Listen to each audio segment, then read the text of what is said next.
Atlikšana, tas nav slinkums, tās ir bailes.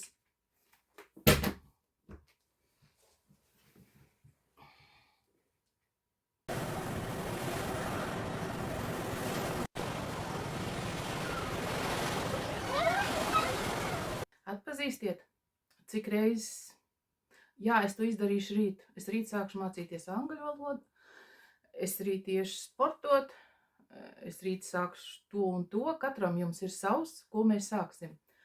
Bet patiesībā aiz tā stāv bailes. Un aiz bailēm, ko tur sargā, kā es teikšu, puķis, mūsu iekšējais apsargs vai mūsu apsarga sistēma, mūsu signalizācija no bērnības, kā viņa iestatīta, tā viņa arī kaut ko sargā, ar ko bērns vairs otrais negrib saskarties. Bet mēs jau vairs neesam bērni, mēs esam pieaugušie. Bet tas ir jāapzinās, tas ir jāatrod, un to var mainīt. Un tad, kad mēs nesākam tad rīt, tad mēs sev pārmetam, sevi rājam, tā kā kādreiz varbūt mūs rāja mūsu vecāki par kaut ko, mēs iemācījāmies, un tā, tāds konflikts mūsu iekšā ir gribu, atlieku, nevaru, šūpojamies, pārmetam un nedaram. Ir jums kaut kas tāds, ko gribat sākt darīt? Sekojiet, ejam tālāk. Jūs varat nākošreiz, kad kaut ko gribēsiet sākt darīt, ko jūs jau ilgu laiku gribat darīt un neesat vēl to iesācis darīt, pavērojiet, tā kā pa soļiem, tā kā tāds izmeklētājs izmeklējiet.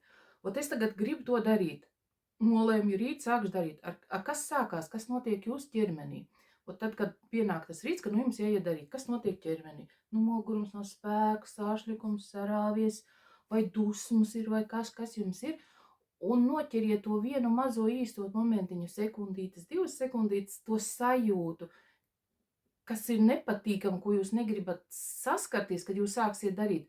Viņi nav apzināti, viņi ir neapzināti. Kaut kas zem tā ir sajūta ķermenī un kādas emocijas, kādas sajūtas, kas tas ir. Un tur ir tā atslēga, tur ir tā izeja. Un kad šo sajūtu noķer, tad nākošais var kaut ko mainīt. Atrast pirmkārt, no kā jūs baidaties. Piemēram, iziet ēterā rādīt raidījumu, bail no izsmiešanas. Jo kādreiz skolā bērnībā bija, ka izgāja pie tāfas, kaut ko nezināja, klases biedri tur smējās. Viss. Nostrādāju, vairs neiešu publiski, neko nerādīšu, lai par manīm nesmējās. Tagad jau mēs to īsti cits neapzināmies. Tas ir tāds vienkāršs variants, bet tā ir ļoti daudz. Kaut kas bērnībā nostrādāja, un tagad mūs puķis sargā, lai mēs atkal nesasniegties ar tām emocijām. Un katram viņš var būt savādāk, varbūt kaut kādi vārdi skan, 3 līmeņos atkal vārdi skan. Kur tu lien, tev tur nekas nav pazudis. Tev taču atkal nesanāks. Puķis tās šņāts un sargā, lai tu tur neej. Tas ir vārdi. Citam varbūt vārdi nav, ir tikai ķermenis. Es neiešu, man slinkums, es labāk pagulēšu. Nē, tās ir bailes, kas aiz tās lēpjās. Un to mēs izrakstam, ierakstam un izliekam uz papīra. Tā kā skaidrs, paliks skaidrs. Cits baidās arī no šīs skaidrības, neiet uz kaut kādas pašizaugsmes kursiem, jo viņam bailes no tās skaidrības pazaudēt vecās nērtās, izvalkātās, kā saka, kurpes, ir drošākas šī gadījumā, jo sargā dēļ drošības. Bērnībā nebija droši iet pie tāpels, jo tev izsmies, tā ir drošība, tāpēc vienmēr uzvar tā pretestība vai sabotāža, kā kurš no to sauc, un neejam tālāk. Transakcijas analīzē tas saucās iekšējais bērns vai reptīļu smadzenes, kas atbild par izdzīvošanu. Un tālāk tas puķis, kas tur sakanēja, tas ir tāds iekšējais vecāks, ko no vecākiem mēs iemācījām vai no skolotājs vai no kā.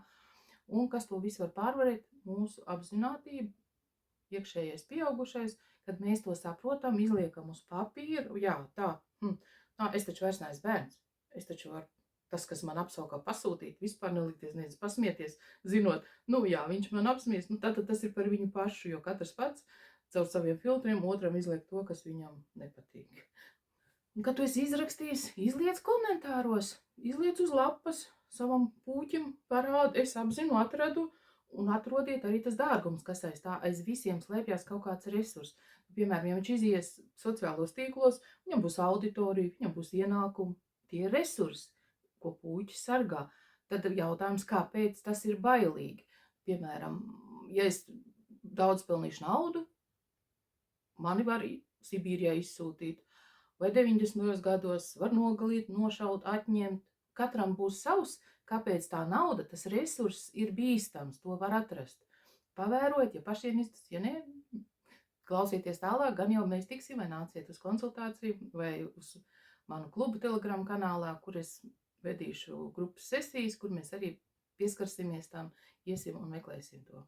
Tātad apkopojam īsumā, kas ir tā sauktais slinkums, vai es guļu, nedaru, vai eju ēdu, vai es eju sociālos tīklos, lasu šķirstu un tur burkšķu uz citiem. Tikai tāpēc nedaru to, ko es gribu, jo tas ir bīstami.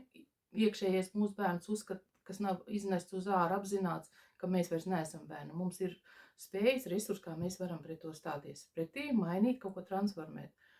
Un atrast to briljantu, ko sargā. Nu, kas mums ir tas mūsu resurss, kas mums it kā ir bīstams, bet patiesībā viņš nav bīstams. Mēs tikai esam to atraduši un apzinājušies. Mums visiem tas izdosies. Kas meklē, tas atrod. Bagātīgus resursus mums visiem.